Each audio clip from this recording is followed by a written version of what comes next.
안녕하세요. 저는 오늘 뒤처지지 않고 앞서 나가는 매일학습량 정하기라는 주제로 여러분께 이야기를 드릴 서울대학교 자유전공학부 멘토 김현지라고 합니다. 저는 오늘 여러분께 뒤처지지 않고 앞서 나가는 학습량 정하기라는 주제로 이야기를 할 거라고 말씀을 드렸는데요. 여러분은 모두 중간고사나 기말고사를 준비하신 경험이 다들 있으실 겁니다.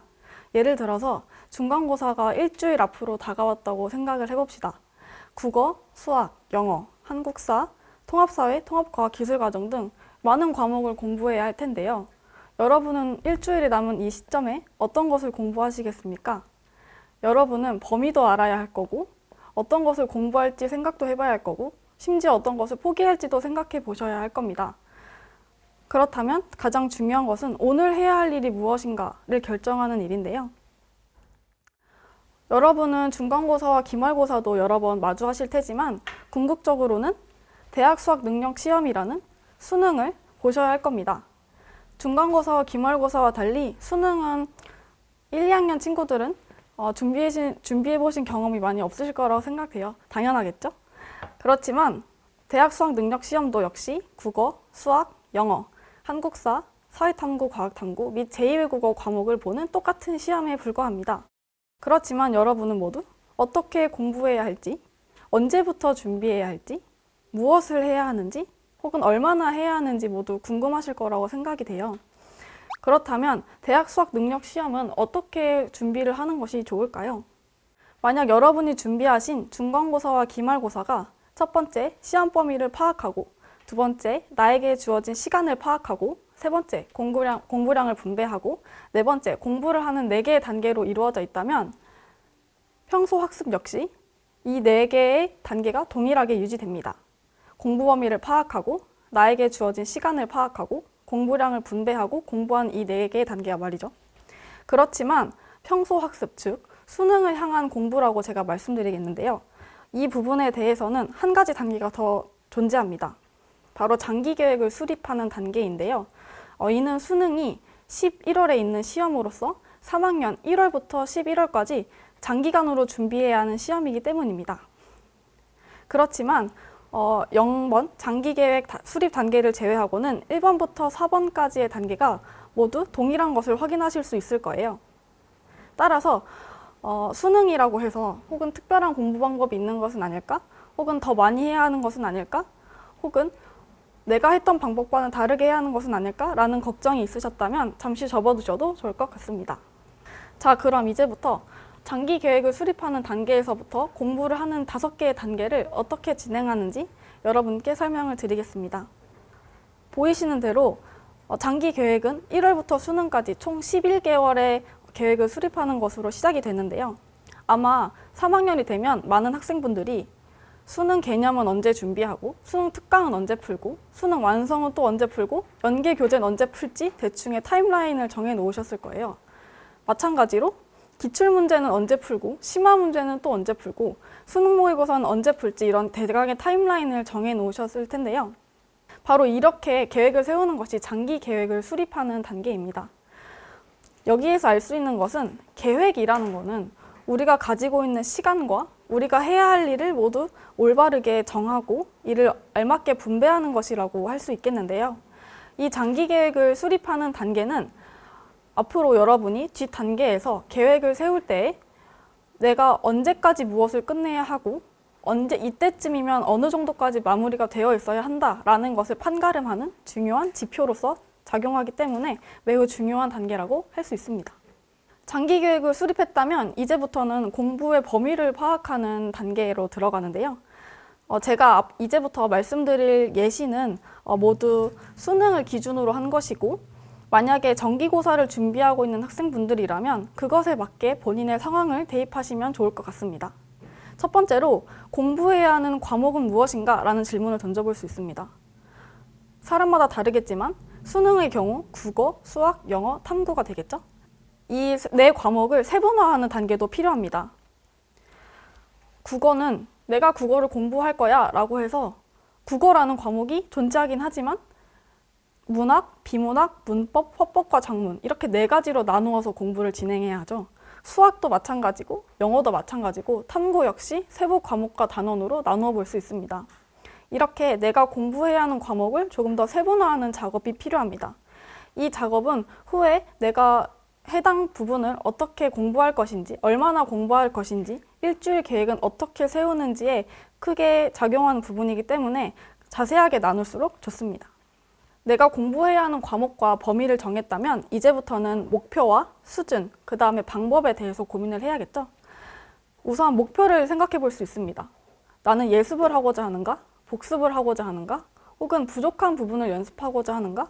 모의고사 성적이 오르기를 원하는가? 이렇게 사람마다 다른 목표를 가질 수 있겠죠. 만약에 예습과 복습이 나의 주요한 목표라면 어느 정도의 속도나 수준으로 할 것인지 고민해 보아야 합니다. 내가 한 학기를 앞서가게 공부하는 것과 내일 배울 것을 미리 공부하는 것은 다르기 때문이죠. 그리고 내가 개념 수준에 멈출 것인지, 문제를 풀어볼 것인지, 아니면 심화 문제까지 풀 것인지도 한번 고민해 볼 필요가 있습니다. 만약에 부족한 부분을 채우는 것이 나의 목표라면 내가 부족한 부분이 개념 이해인지, 문제풀이인지, 혹은 심화 문제풀이인지도 고민해 보아야 하고, 이러한 것을 학원을 통해서 해결할 것인지, 아니면 스스로 문제집을 풀어볼 것인지, 인터넷 강의를 들을 것인지 또 고민해 보아야겠죠. 만약에 이 부분을 혼자서 생각하는 게 어렵다고 생각되시면 학교 선생님을 찾아가는 것도 좋은 방법입니다. 학교 선생님들께서는 충분한 조언을 해주실 것이기 때문입니다. 여기까지 한 뒤에는 목표와 목표 기간, 그리고 공부 범위가 설정되는 다음과 같은 예시를 생각해 볼 수 있습니다. 지금 예시로 제시된 이 학생의 목표는 모의고사 성적 향상입니다. 목표 기간은 3월에서 9월이고요. 공부의 범위는 문학, 비문학, 문법, 수학 각 3과목, 그리고 영어 독해와 영어 문법입니다. 이렇게까지 정한 뒤에는 이제부터 중요한 단계가 시작됩니다. 세부적으로 각 분야별 문제점 무엇인지, 현재 내가 선택할 수 있는 방법은 무엇인지를 결정하는 단계입니다. 예를 들어서 이 학생이 문학 문제를 푸는데 시간이 부족하다라고 생각이 된다면 문제점은 시간 분배가 되겠죠? 그리고 선택 가능한 방법은 개념, 모의고사, 기출문제, EBS 연계집, 그리고 비연계 문제 중에 기출문제가 좋은 방법이 될 수 있을 것입니다. 시간이 부족한데 굳이 개념 강의를 들을 필요는 없으니까 문제점과 선택 가능한 방법이 잘 합치되도록 문제를 생각하는 게 좋습니다. 학생들이 많이 궁금해하는 것 중에 하나가 문제집을 고르는 방법인데요. 서점에 가면 문제집이 정말로 많죠. 친구들이 많이 푸는 문제집도 있고, 아니면 선생님이 추천해 주신 것도 있겠고, 아니면 단순히 표지가 내 마음에 드는 문제집도 있을 텐데요. 제 생각에는 목적과 난이도, 그리고 기간을 고려하는 것이 가장 중요하다고 생각됩니다. 우선 내 목표가 개념을 공부하는 거라면 당연히 개념서를 사야겠죠? 기출문제집이나 심화문제집을 살 필요는 없을 거죠. 그리고 그걸 먼저 생각을 해야 되고요. 그리고 난이도가 제일 중요합니다. 난이도는 내 수준에 맞춘 문제집을 사는 것을 의미하는데요. 내가 개념까지 아직 다지지 못했는데 심화 문제집을 살 필요는 없겠죠. 그러니까 문제집을 고를 때에는 임의로 한 챕터를 펼치고 거기에서 내가 아는 문제가 7개 이상, 즉 30% 정도를 모를 때 문제집을 사는 것이 가장 좋습니다. 그래야 어느 정도의 성취감도 느끼면서 모르는 것을 알아갈 수도 있기 때문입니다. 그리고 마지막이 기간인데요. 기간은 내가 문제집을 풀려고 계획한 기간에 맞춰서 고르는 게 가장 중요합니다. 시험이 한 달 정도 남았는데 두 달을 써도 못 푸는 문제집을 고른다면 그것은 불가능한 일이겠죠. 그래서 기간 역시도 충분히 고려해 볼 만한 사항입니다. 그렇다면 오늘 제가 말씀드릴 것 중에 핵심, 공부량은 어떻게 정하는가에 대해서 말씀을 드릴 텐데요. 다음 5개의 키워드를 생각해 보시면 좋을 것 같습니다. 첫 번째는 꾸준히입니다. 꾸준히 하는 사람은 누구도 이기지 못하겠죠. 꾸준히가 가장 중요하고요. 그 다음은 장기 계획에 적합하게 공부량을 설정해야 한다는 것입니다. 그리고 문제집 완료를 기준으로 해야 한다. 이 장기 계획에 적합하게와 문제집 완료를 기준으로 2개를 묶어서 한꺼번에 설명을 해드리겠습니다. 이것은 문제와 기간을 고려하여서 단위 기간당 공부량을 정해야 한다는 뜻인데요. 예를 들어서 무턱대고 하루에 한 강을 풀겠다라고 계획을 세우는 것보다는 내가 수능 특강을 한 번 다 푸는데 1월에서 2월까지 2개월의 시간을 계획하고 있다.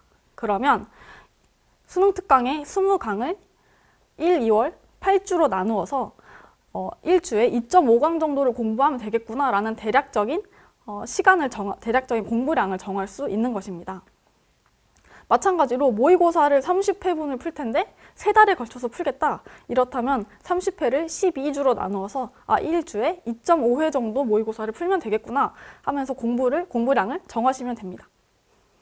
그 다음으로 계란은 여러 바구니에 넣어라 라는 내용이 있는데요.